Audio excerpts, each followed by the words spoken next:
ይሄ በመሰረት ሚዲያ ተጠናቅሮ የወጣ የተለያዩ ሰዎች ምስክርነት ስላለበት እንጂ በርካታ ግድያዎች በርካታ በተለይ ዛ ወሊሶ አቅራቢያ ኖኖ ወረዳ በዚህ በጉራጌ አካባቢ ከፍተኛ የሆነ በአማራ ተወላጆች ላይ ያነጣጠረ ግድያ እየተፈጸመ ነው። ስለዚህ በኢትዮጵያ ቀይ ሽብሩ ተጀምሯል። አብይ አህመድ አይኑን ጨፍኖ ገብቶበታል። በነገራችን ላይ የኦሮሚያ ክልል በሚያዋስናቸው አካባቢዎች በሙሉ ተመሳሳይ እርምጃ ለመውሰድ እየተወሰደም እንዳለ መረጃዎች ያመለክታሉ። የቁጥር ጉዳይ ነገሮች ተጠናክረው የመምጣታቸው ካልሆነ በስተቀር አብይ አህመድ ኢትዮጵያ ላይ የዘር ፍጅት ለመፈጸም ተዘጋጅቷል ማለት እንችላለን። እንደሱ ሊያስብሉ የሚችሉ ብዙ ነገሮች አሉ። ትልቁ ነገር አንድ አምባገነናዊ ስርዓት ህዝብ ላይ የሚፈልገውን ለመጫን ይሞክራል። ሬዚስታንስ ሲበረታበት አፈናውን ህጋዊ ቅርጽ ያስይዛል። በህግም በወታደራዊ ኃይልም በምንም ጸጥ ረጭ አድርጎ ለመግዛት የሚችለውን ሁሉ ያደርጋል። ያ በሚፈልገው ልክ ግን ስቲል ትፈራለህ፣ ህዝብን ትፈራለህ። እና ኢትዮጵያ ውስጥ ያለው እንትኑ ፓራዶክሱ ምንድነው? ህዝብ መንግስትን ይፈራል፣ መንግስት ደግሞ በብዙ እጥፍ ህዝብን ይፈራል።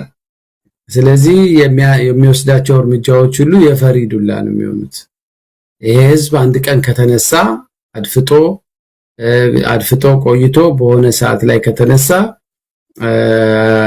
ከምድረ ገጽ ያጠፋኛል አንተርፍም ብለው ስለሚያስቡ ስልጣን ላይ ያሉ ሰዎች የሚወስዷቸው እርምጃዎች ሁሉ የጭካኔ እርምጃዎች ናቸው። የጭካኔ እርምጃ ደግሞ የሚወስዱት ደርግም ያደረገው እሱን ነው። የጭካኔ እርምጃ የተወሰኑ ሰዎች ላይ ከወሰድኩ ሌሎቹን ቴሮራይዝ አድርጌ አስደንግጬ አስፈራርቼ አርፈው ይቀመጣሉ ከሚል መነሻ ነው። እና ይሄ ጭካኔ አሁንም አብይ ላይ ራሱ ቃል በቃል በብዙ ጥፍ ነው። እኛ 10 ጊዜ ቆማቸው አስቡ፣ በብዙ ጥፍ የከፋ እርምጃ እንወስዳለን ማለት የኔን ስልጣን ኮስችን ካረጋችሁ ወንበሬን ከነቀነቃችሁ እንደውም ከዚህ በፊትም በቁጥር ሁሉ ገልጾታል። ይሄ ንግግሩ መሳይ በአንድ ሌሊት እኛን እንነካለን ካላችሁ በአንድ ሌሊት 100 ሺዎች ሞተው ተገለው ያድራሉ ነው ያለው። ቃል በቃል ነው የተናገረው። ስለዚህ አብይን ሄደህ ስልጣኑን ከተፈታተንከው አብይን የሚነቀንቅ አካል ከመጣ ሌሊቱን 100 ሺህ ሰዎች ያንተ ብሎ የሚያስባቸውን ሰዎች ጨርሶ ያድራል ማለት ነው። ወይም ደግሞ እሱ ያሰለጠናቸው፣ እሱ ያስታጠቃቸው፣ እሱ ያደራጃቸው በየክልሉ ያሉ የሽብር ቡድኖች አሉ። እንደ ኮሬ ነገኛ የምናምን እያሉ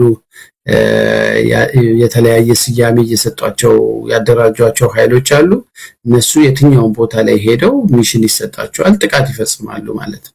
ስለዚህ አብይ ቆይቷል በኢትዮጵያ ህዝብ ላይ ሽብርን ካወጀ ግድያን ካወጀ፣ ግን ሁኔታዎች ትኩሳቱን እየጠበቀ ሁኔታዎችን እየጠበቀ እንደዚህ አይነት እርምጃዎችን እንዲወሰዱ ያደርጋልና ምንም ጥያቄ የለውም። ኢትዮጵያ እጅግ ጨካኝ፣ እጅግ ግፈኛ፣ እጅግ አሸባሪ የሆነ ለህዝብ የአማራው ቅሬታ ከየት ነው የሚመነጨው? ከፕሪቶሪያ አንጻር ምንድን ነው የተጎዳው? አሁን አማራ እንደ ማህበረሰብ ምን ተጎዳ? ትጥቅ ትግል እስከ ማድረግ የጉሬላ ጦርነት እስከ ማድረግ የሚያስኬድ ምን መጣ?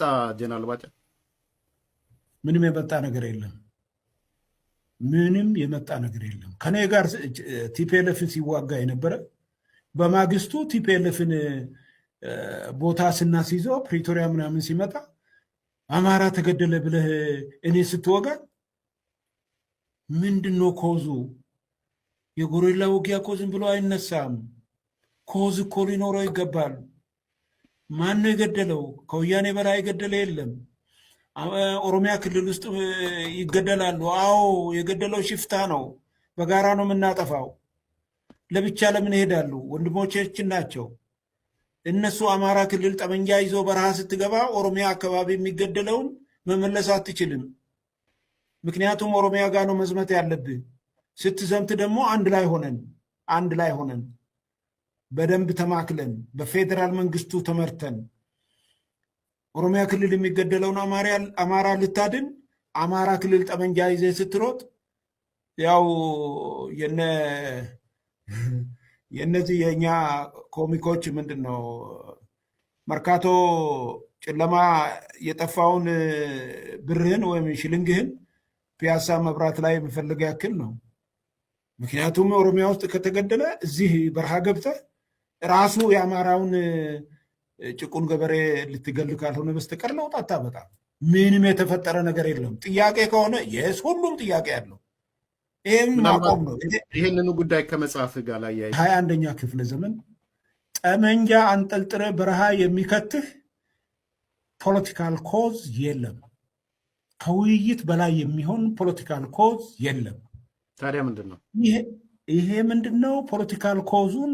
አማራ ተገደለ የሚባለው ነገር አስታውል። እኛ ቁጭ ብለን እያለን ኡምና ሀጀር ላይ ስልጠናት ይሰጣቸዋሉ። ልባርግ ስልጠና የተሰጣቸው አሁን ምን ተብሎ ነው የሚጀምረው? እንዴት አድርገን እንጀምር ነው? አማራ ተገደለ፣ ሌላ ነገር እኮ የለው።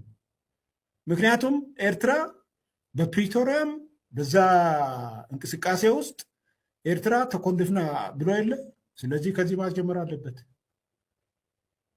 ይሄ የተልእኮ ጉዳይ ካልሆነ በስተቀር አማራን ነፃ ልታወጣ አንተ አማራን ትገላለህ እንዴ?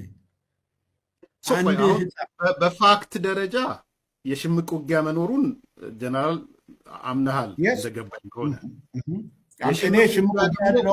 የሽምቅ ውጊያ ደግሞ ፖለቲካ ምክንያት አለው የሚለውን ደግሞ መጽሐፍ በደንብ በግላጭ አስቀምጦታል።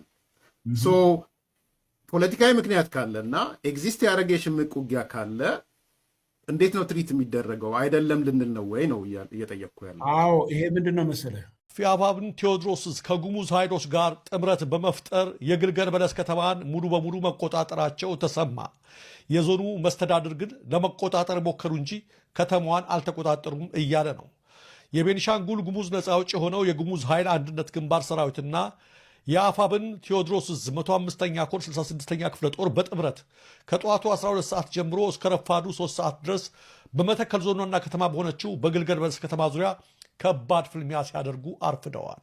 በከባድ መሳሪያ የታገዘ ነበር በተባለው በዚህ እልህ አስጨራሽ ፍልሚያ በመከላከያ ላይ ከፍ ያለ ድል መቀዳጀታቸውን የገለጹት አርበኞቹ የመተከል ዞን ዋና ከተማ የሆነችውን ግልገል በለስ ከተማን ሙሉ በሙሉ ተቆጣጥረው የሚፈልጉትን ነገር እንዳሳኩ ገልጸዋል። ከከተማዋም ሆነው የተነሱትን ፎቶ እንዲሁ አጋርተዋል።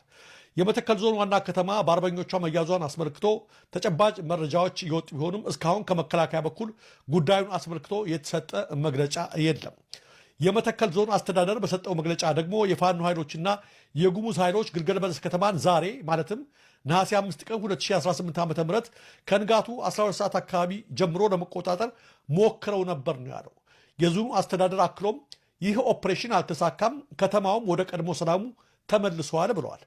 በከተማዋ ዋና ዋና መንገዶች መድፍ ጭምር ሲንቀሳቀስ እንደተመለከቱ የተናገሩት የከተማዋ ነዋሪዎች ደግሞ ጠዋት አካባቢ በከተማው መናኸሪያ ውስጥ በፈነዳ ፈንጅ 10 ሰዎች እንደሞቱና በርካታ መንገደኞች ተጎድተው ወደ ፓዊ ሆስፒታል እንደተወሰዱ ገልጸዋል።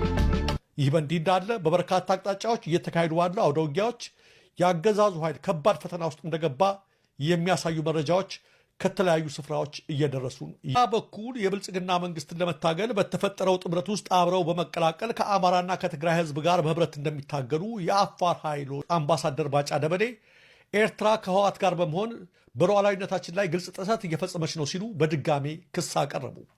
ባጫ ደበሌ በዚሁ ክሳቸው የኤርትራ መድፎች በዛላምበሳ በኩል ወደ ትግራይ ክልል ጉሎ መከዳ ወረዳ ገብተዋል ሲሉ ነው የገለጹት። በሆርን ሪቪው ላይ ጽሑፋቸውን ያሰፈሩት አምባሳደር ባጫ ደበሌ የኤርትራ መንግስት ከህወሓት አክራሪዎች ጋር በመተባበር በኢትዮጵያ ሉዓላዊነት ላይ ግልጽ ጥሰት እየፈጸመ ነው ብለዋል። በተለይ ነሐሴ 3 ቀን 2018 ዓ ም የኤርትራ ወታደራዊ ባለሥልጣናት ዓለም ሻምፒዮና ድል ያስመዘገቡ የኢትዮጵያ አትሌቶችና አሰልጣኞች በአሜሪካ ኮበለሉ። በአሜሪካ ኦሪገን ሲካሄድ የነበረው ከ20 ዓመት በታች የአንደኛው የዓለም አትሌቲክስ ተሳታፊ የነበሩ ኢትዮጵያን አትሌቶች መጥፋታቸው ተሰምተዋል። ለውድድሩ ከተጓዙት የልዑካን ቡድን አባላት መካከል 7ቱ ፖርትላንድ ላይ መኮብለላቸው ነው የተረጋገጠው። የኢትዮጵያ አትሌቲክስ የልዑካን ቡድን በአሁኑ ሰዓት ከፖርትላንድ ተነስቶ ወደ ቺካጎ አየር ማረፊያ እየተጓዘ ሲሆን 7ቱ የቡድኑ አባላት ከልዑካን ቡድኑ ተለይተው መቅረታቸውን የቦርከና ዘገባ ያመለክታል። 4 አትሌቶችና 3 አሰልጣኞች ወደ ኢትዮጵያ ከሚመለሰው ልዑክ አብረው አልተጓዙም ነው የተባለው። በዎኪንግ በ800 ሜትር በ5000 እና በ3000 መሰናክል ላይ የተሳተፉ አትሌቶች ከቡድኑ ጋር አብረው እንዳልተመለሱና እንደኮበለሉ ተገልጸዋል። ወደ ውድድሩ ስፍራ የተጓዘችው ኢትዮጵያ በሻምፒዮናው 2 ወርቅ፣ 3 ብርና 1 ነሐስ በድምሩ 6 ሜዳሊያ